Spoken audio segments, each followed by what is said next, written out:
Assalamualaikum warahmatullahi wabarakatuh. Perkenalkan aku Hauresani Amali, mahasiswa Universitas Teknologi Sumbawa, Fakultas Ilmu Komunikasi 2017. Kali ini aku pengen sharing tentang mata kuliah yang ada di Fakultas Ilmu Komunikasi, salah satunya adalah CSR. Apa sih CSR itu? Mungkin teman-teman udah pada tahu ya. CSR merupakan koresponden social responsibility, atau kalau di bahasa Indonesia itu tanggung jawab sosial perusahaan. Ini merupakan konsep di mana suatu perusahaan memiliki tanggung jawab sosial dan juga tanggung jawab lingkungan kepada masyarakat di mana tempat perusahaan itu berdiri. Nah, biasanya tanggung jawab perusahaan terhadap kepentingan publik dapat diwujudkan melalui program-program yang ada di CSR nih. Nah, adapun CSR ini sangat penting perannya dalam perusahaan untuk mengembangkan internal dan juga membangun kerjasama dan juga meningkatkan citra di eksternal. Adapun salah satu manfaat dari CSR adalah yang pertama meningkatkan citra perusahaan, yang kedua membangun kerjasama, yang ketiga memperkuat brand dari perusahaan itu sendiri, dan tentunya mewujudkan inovasi dari perusahaan. Biasanya program-program CSR ini sangat erat kaitannya dengan pembangunan berkelanjutan nih, karena perusahaan itu harus melakukan kegiatannya tapi juga tidak hanya berorientasi kepada sisi ekonomi ataupun keuntungan, tapi juga harus memikirkan dampak sosial dan juga dampak lingkungan yang dihasilkan dari keputusan tersebut. Nah, ngomong-ngomong nih tentang CSR, aku saat ini sedang berada di Turki dan kali ini mari kita cari tahu yuk gimana sih perbedaan CSR di Indonesia maupun di Turki. Oke, jadi sebenarnya sistem CSR di Indonesia dan sistem di Turki ini memiliki kesamaan nih. Namun CSR di Turki ini bertujuan untuk mempromosikan gagasan CSR ke dalam standar internasional.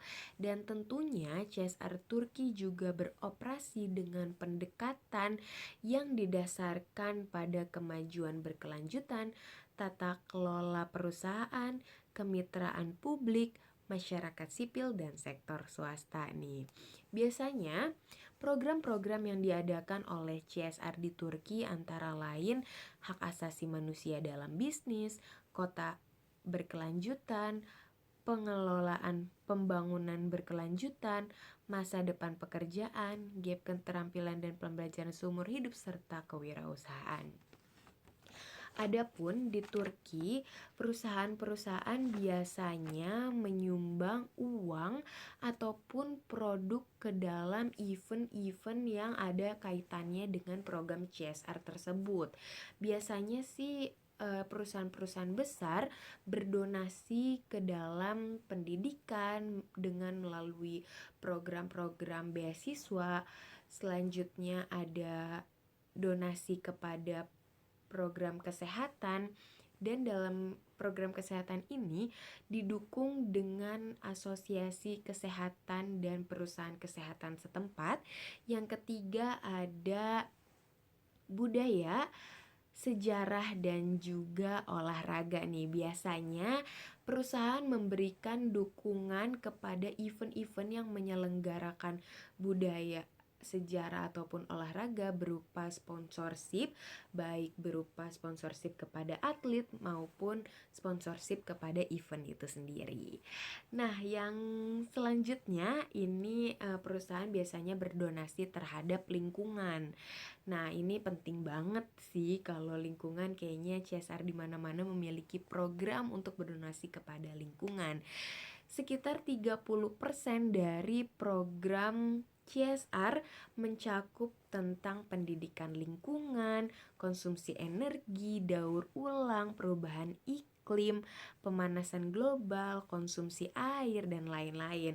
Tentunya ini sangat erat kaitannya dalam mendukung program kota berkelanjutan.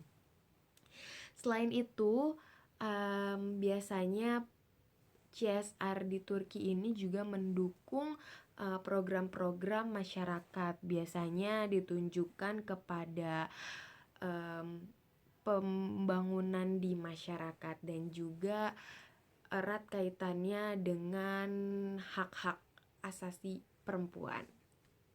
Oke, jadi seperti itu kurang lebih program-program CSR yang ada di Turki. Memang program ini tidak jauh berbeda dengan ada yang di Indonesia ya.